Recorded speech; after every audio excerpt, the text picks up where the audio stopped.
علم دو قسم کا ہوتا ہے. ایک علم وہ ہوتا ہے جو انسان کی لسانی قوت کو بڑھاتا ہے. آپ نے لوگوں کو دیکھا ہے, بعض لوگوں کو, کہ وہ بحث مباحثے بہت زیادہ کریں گے, عمل کے میدان میں وہ صفر ہوں گے, لیکن اگر آپ ان سے بحث کرنا چاہیں تو وہ آپ سے اتنی بحث کر سکتے ہیں کہ گھنٹوں آپ کا دماغ کھا سکتے ہیں, اور آپ ان سے حیران ہوں گے کہ یہ تو اتنا بندہ بحث کرتا ہے اور اتنی اس کو باتیں پتہ ہیں, بات سے بات نکال سکتا ہے, بات سے بات نکال سکتا ہے. میں نام نہیں لوں گا, ایک پروفیسر صاحب ہیں, میں ادارے کا نام بھی نہیں بتاؤں گا ورنہ آپ پہنچ نہ جائیں, غیبت ہو جائے گی یا نہیں. ان کا فقہ اسلامی پر اور فقہ کی بعض مختلف شاخوں پر انگریزی زبان کے اندر میرا اندازہ یہ ہے کوئی 30 کے قریب کتابیں جو انہوں نے فقہ کی مختلف شاخوں کے اندر لکھی ہیں اور اسی اسلامی علوم کی تفصیلات پر لکھی ہیں. آپ کو پتہ ہے وہ طلبہ سے کیا کہتے ہیں اپنے لیے جب دعا کراتے ہیں؟ کیا کہتے ہیں کلاس میں؟ کہتے ہیں دعا کرو کہ مجھے نماز پڑھنے کی توفیق مل جائے. ان کے اسٹوڈنٹ سے آپ پوچھ سکتے ہیں, میرے علاوہ, میں نام نہیں بتاؤں گا لیکن ویسے اسے گواہ بے شمار ہے. وہ اپنے اسٹوڈنٹ سے کہتے ہیں کہ میرے لیے دعا کرو کہ مجھے فرض نماز پڑھنے کی توفیق مل جائے, بس میں فرض نماز نہیں پڑھتا, 5 وقت کی نہیں پڑھتی. تو کیا چیز ہے یہ؟ اس کو کیا نام دیا جائے کہ انسان شریعت کی اتنی لمبی تفصیلات جانتا ہے. اسلامک جورسپروڈنس کے اوپر ان کی کتاب پورے پاکستان کی یونیورسٹیوں کے اندر نصاب میں داخل ہے.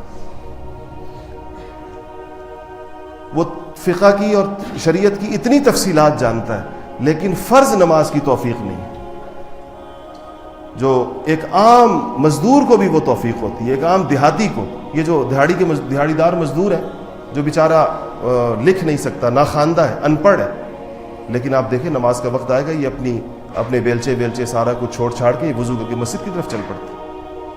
تو اب اس کا علم کا لیول کیا ہے وہ جو مزدور ہے, اور ان پروفیسر صاحب کے علم کا لیول کیا ہے, لیکن عمل میں دونوں کہاں پر کھڑے ہیں. تو آپ بتائیں کہ روز قیامت اس علم کا پوچھا جائے گا یا عمل کا پوچھا جائے گا؟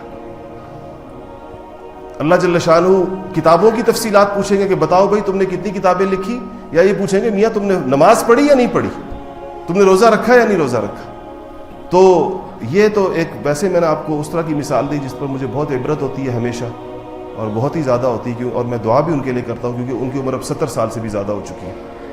میں کہتا ہوں اس بندے سے اللہ تعالیٰ نے بہرحال علم دین کے لیے اس نے کام کیا ہے اور کتابیں لکھی ہیں, ایسی کتابیں طلبہ پڑھتے ہیں, یا اللہ اس کو مرنے سے پہلے کم سے کم نماز کی توفیق ضرور عطا فرما دے.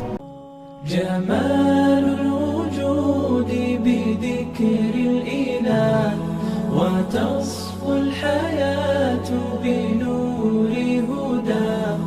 جمال الوجود بذكر الإله وتصفو الحياة بنور هدى. وتطلب نفس له طاعة ويبلغ سعد إلى منتهى. فؤاد شغوف إلى ربه أحب رضاه أحب لقاه. يظل